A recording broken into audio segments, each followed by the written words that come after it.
So far we've spent quite a lot of time on sound segments, if you like, the way in which a word is spelled in your mental dictionary, if you think about its spelling as being its sequence of phonemes. But there's more to phonology than just individual sound segments and how they're strung together. Every language also has a non-segmental phonology, which deals with units larger than the individual sound segments that go to make up words. The areas that we'll be dealing with in the next sessions are syllables, and we'll deal with those next. Then we'll look at what are called suprasegmentals. These include pitch, because the pitch of your voice is significant. It rises and falls as you speak, and in languages that takes the form of intonation. You have an intonation contour which exists in some sense independent of the segments that go to make up a word.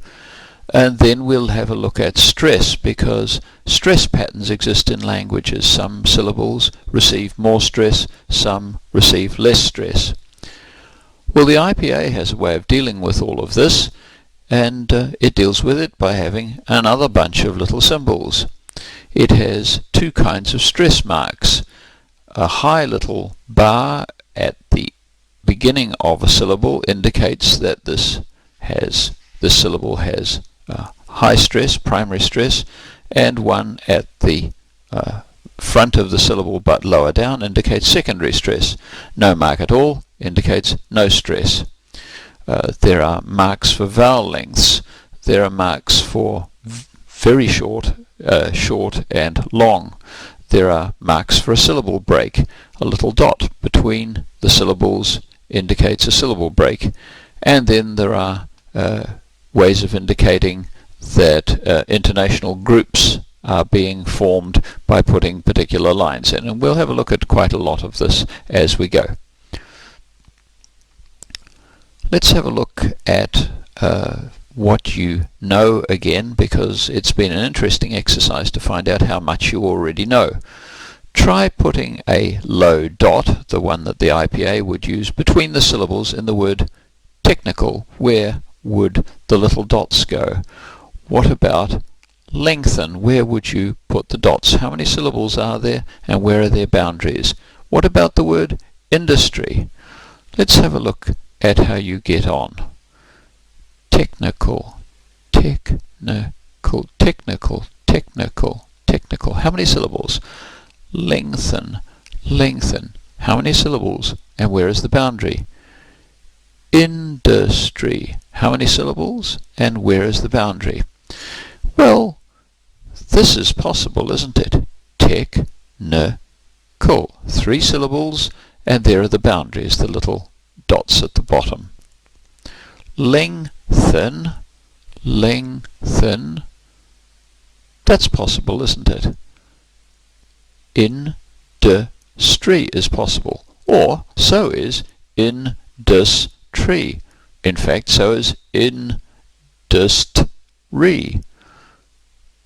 In other words, syllables don't always have unequivocal boundaries. Sometimes there is a choice, and we'll try and explain that shortly.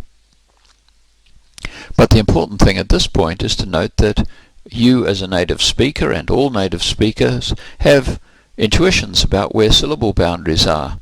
You might only be vaguely aware of what a syllable is, but you can place the dots in the right places, which shows that you have intuitions about this other unit. And you'll notice that syllables are, if you like, bigger than, broader than individual sound segments. The number of syllables in a word is connected to the number of vowels. Let's go back and check. Tech, there's a vowel in the first one. N, there's a vowel in the second one. And kul, a vowel in the third one. Yes, lengthen, 2 vowels and 2 syllables. Right, so the number of syllables in a word is connected with the number of vowels. Let's suppose that the consonants are actually peripheral. At the middle of a syllable there is a vowel, and the consonants kind of finish the syllable off, or start it up. Morris Haller, who is a very well-known phonologist, says that language is just opening and shutting your mouth. And of course, as you open your mouth, you tend to produce consonants at the beginning, and when you shut your mouth, you tend to produce consonants at the end, and in the middle, when the mouth is open, you're producing a vowel. And if you think of small children, when they first start making sounds, they tend to make syllables. They go ma, ma, ba, ba, pa, pa. That's what they do. They open and shut their mouths.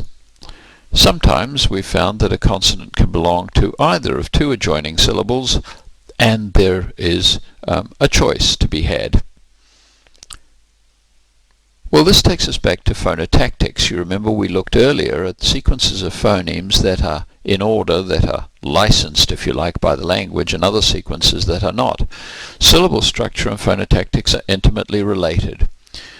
Acceptable consonant clusters are determined by the phonotactics of the language. So if the phonotactics are breached, then you've got an illegitimate syllable.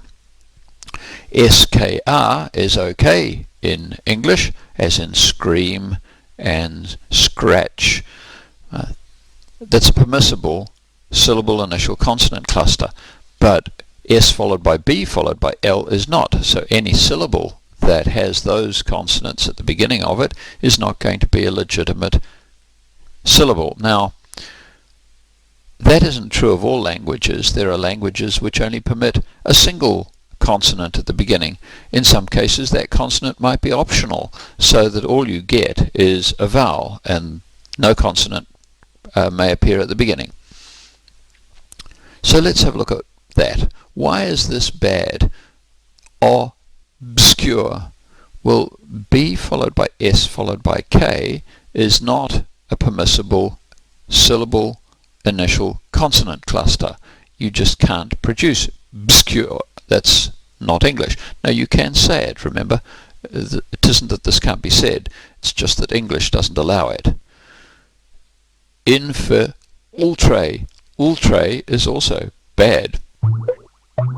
Initial consonant clusters starting in LTR are bad. Unp is bad at the end. And nt is also bad. So why are these okay? We've got retribution versus retribution. Well, in each case, those syllables are permissible. The consonant sequences at the beginning and end of them, and where the vowel is, are all okay. So that being the case, well, the syllable boundaries might be in different places, each of which gives you a permissible consonant cluster. That leads us to suppose that there are consonants which can belong to one or the other. In other words, depending on where you put the boundary, a particular consonant could appear at the end of one syllable or at the beginning of the next syllable, and it's an optional matter. For example, the word sustain could be sustain or sustain. Both of those are permissible.